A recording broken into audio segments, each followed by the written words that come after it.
You can now play Tempest on the 3DO. G'day, my name is Brendan and welcome to another episode of Sunday Quickie. If you're not aware, in Sunday Quickie we take a look at new and interesting stories in the retro gaming world, and we do it in a more casual, unscripted manner. So, Tempest, if you're not aware, was first released in 1981. It was an arcade game and it was it was programmed and designed by Dave Feuer. I think that's how you say it, Feuer. I've never really quite figured that out. But Dave Feuer is also known for iRobot, which I've covered in a previous video. So very well known for 3D, games that used polygons basically in the 1980s. Because this was released in 1981. And there has been several releases over the years, most notably a couple of releases by Jeff Minter, which are the ones that I've played and loved. The most recent release was Tempest 4000, and that was on the PS4, Windows, and I'm pretty sure it was on the Switch, because I'm pretty sure I have it on the Switch, yeah, as well as the Xbox. But it was released on all these platforms. There's been tons, like the original was released, the ZX81, and it'd be interesting to see how that played actually. Where else does it say what? Probably says it right in front of me. Publishers, release date, rankings, I don't know.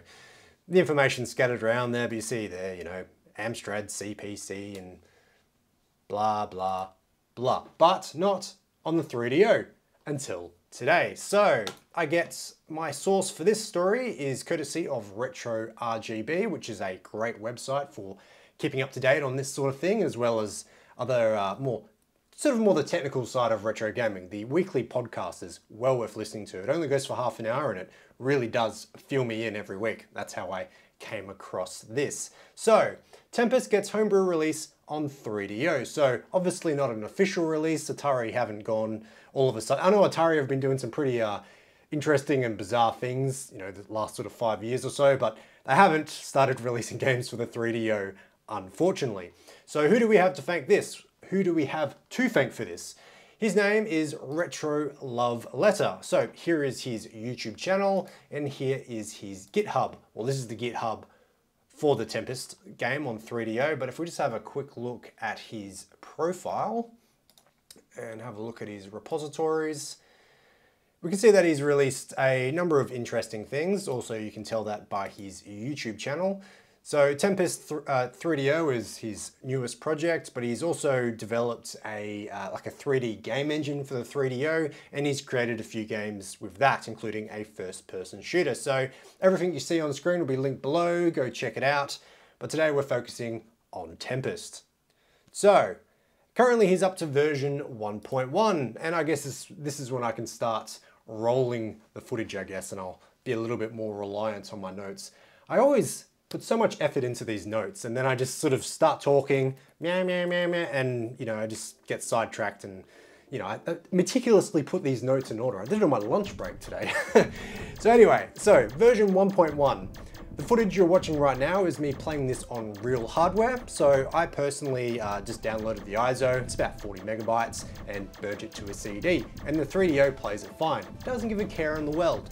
But according to that Retro RGB article I showed before, apparently it does run okay on the ODE that you can get for it, which is by Flexel. Again, never really figured out how to say that properly, but there is an ODE available for the 3DO. I think that's the only one, but doesn't. Regardless, if you have one of those, apparently it runs fine. And it does run in emulation, but apparently there are a couple of issues. So in the Phoenix emulator, it rasters the particle effects pretty similar to what you'd find on real hardware, but the frame rate isn't as smooth.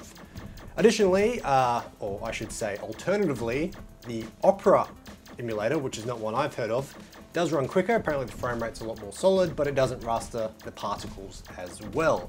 And I haven't tried it myself. There is a version you can watch, there's a video you can watch on his YouTube channel, where I'm pretty sure he's using that emulator, and the particle effects, like when you shoot an enemy and the numbers come up, like it sort of blocks the screen because it doesn't, the particles for the numbers don't really dissipate properly, if you get what I mean. But so just keep that in mind if you do want to emulate it, but like I said, it runs really great on real hardware. So the gameplay for Tempest is really simple. If you're not aware, you're basically on these polygonal planes, basically, all these different shapes, and you sort of go from plane to plane, or face to face, I guess I should say. That would be the correct terminology, I believe. And you're facing forward. You can only go left or right, and there'll be enemies coming at you. You've got to shoot them. There's different kinds of enemies. There's different kinds of, like,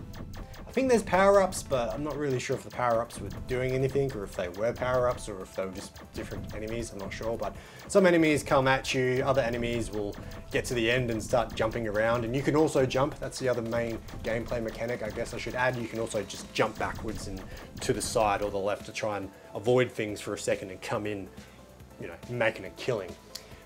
With this version 1.1, there is now a menu. And in the menu, you can access two different game modes. There's the normal mode and a more difficult mode. I played the normal mode and I found that pretty challenging. But I guess these days I'm better at making videos about games rather than actually playing them. That's sort of the sad reality that I live in these days. You can also turn the music off. A good reason for this is on the 3DO, it will stop the disc from spinning. As far as I understand, the game gets loaded into the RAM and it can play without the disc spinning, but it does need that for the music. Or you can just turn it off if you don't want to listen to the music. Get wrecked. But I did find the music pretty enjoyable, personally. Apparently there's 99 levels. I didn't get anywhere near that, but apparently they repeat every 20, getting even more difficult, which I can't even imagine. And as you progress, more new enemies will spawn. I don't think I've really played the original. I've only really played the Jeff Minter games. The Jeff Minter games just you zoom all over the place. It's really quick. On the 3DO, maybe it's the controller, maybe it's the hardware, I'm not sure. It did feel just a bit more segmented. And that took me a little bit by surprise, just because I am used to the Jeff Minter releases. It could play like that on arcade. I haven't actually played the arcade version, so if it's just been faithful to the arcade version, then good going. Otherwise, the frame rate is solid and this game looks great. It's super faithful. The particle effects look awesome. Mad respect goes to Retro Love Letter. Did I even say his name yet? Definitely showed his channel and his GitHub, but his name is Retro Love Letter. Not sure what his real name is, but props to him. This looks awesome. And that's all I have to say. Super quick video. How long have I been recording for? Oh, it says 9 minutes, but I started again because I was tripping over my words too much. But yeah, that's it for this episode. Thank you so much for watching, and I'll catch you in the next video.